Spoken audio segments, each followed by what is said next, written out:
There are more questions than answers in relation to the disappearance of 24-year-old Donna-Lee Donaldson. Her family took to the streets today, insisting that the police are not doing enough. Kelisha Williams has that story. An impassioned plea for help. The family of 24-year-old Donna-Lee Donaldson going above and beyond to get answers. Donna-Lee has been missing since Tuesday. Where is the justice system in the police force that say they are here to protect us? The mystery surrounding the missing woman has been getting more intriguing over the past few days.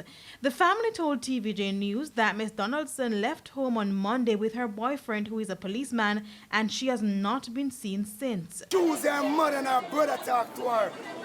They said she soon come home, and then about 5 o'clock, after 5, you know, hear and see nothing, not hear nothing from her again.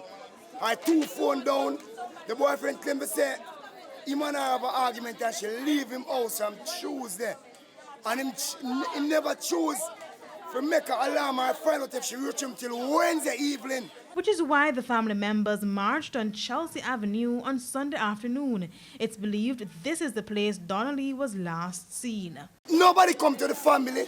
We get no formal argument as if an investigation taking place or any process going on, any progress, nothing.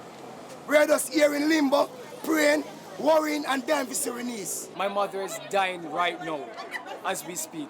She was diagnosed with pneumonia recently.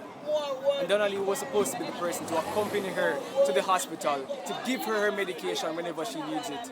My mother needs my sister's support. A $500,000 cash reward is being offered by the family to anyone with information on Miss Donaldson's disappearance. Kelisha Williams, TVJ News.